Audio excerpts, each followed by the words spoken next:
liebe Golf- und Tesla-Freunde. Hier steht er also, mein Tesla Modell S. Funktioniert wunderbar, angeschlossen an die Haushaltssteckdose. Es gibt natürlich unendlich viele Clips schon über das Model S, aber ich erzähle euch mal ein bisschen in diesem Clip, was die ersten Eindrücke sind, die ersten Erfahrungen und auch schon die ersten kleinen Problemchen mit diesem Modell. Die Übergabezeremonie, ja, so kann man das wohl nennen, fand in Möhlin statt, das ist etwa 20 Kilometer außerhalb von Basel, im Service Center von Tesla. Außen dunkelgrau, innen schneeweiß und schwarz und mal sehen, ob das Polster wirklich so pflegeleicht ist, wie allgemein behauptet.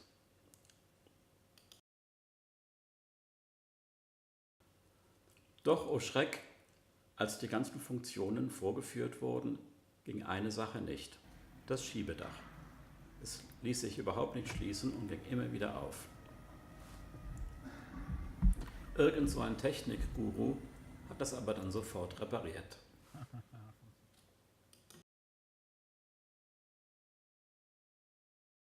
Kurz nachdem ich das Auto bekommen habe, musste ich innerhalb von 10 Tagen gleich zweimal nach Trier und zurückfahren. Sowohl für die Hinfahrt als auch bei der Rückfahrt wird Straßburg als Ladestopp empfohlen. Der Supercharger steht beim Hotel Mercure in Ostwald in der Nähe von Straßburg und erlaubt einen recht angenehmen Aufenthalt. Es gibt ausreichend Ladesäulen, allerdings sind sie manchmal noch besetzt.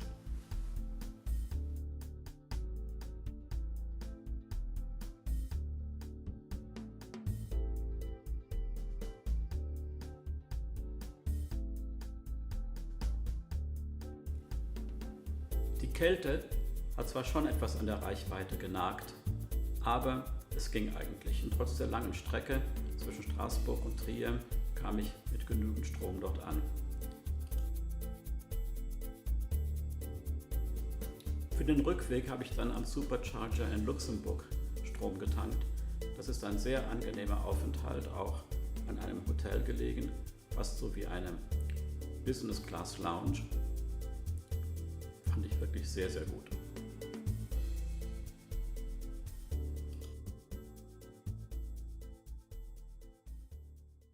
Der Verbrauch war insgesamt trotz der kalten Temperaturen ganz gut und auf die ersten 1000 Kilometer habe ich etwa 200 Wattstunden pro Kilometer gebraucht.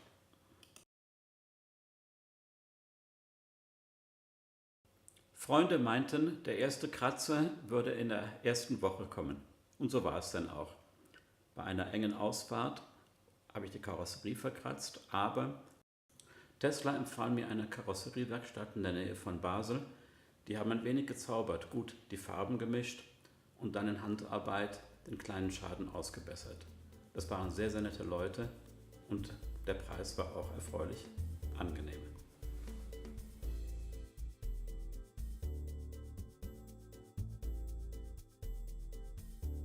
Diese Fehlermeldung ist ein wenig ein Mysterium, denn ich habe nie ein Problem gespürt. Die Warnung erschien zweimal, morgens früh, aber dann nie wieder. Und Tesla versucht rauszubekommen, was das sein könnte. Dann am ersten richtig schönen Frühlingstag, Mitte März, erschien dieses alte Sonnendachproblem wieder. Es ließ sich nicht schließen. Also bin ich zur Servicewerkstatt gegangen und die haben sich das angeschaut.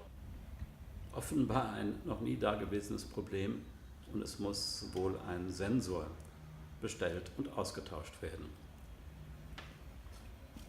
Während ein Technikguru das Schiebedach geschlossen hat, habe ich mich ein wenig umgeschaut in diesem Service Center mit seinen sehr, sehr netten Mitarbeitern.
in Velden Halt gemacht.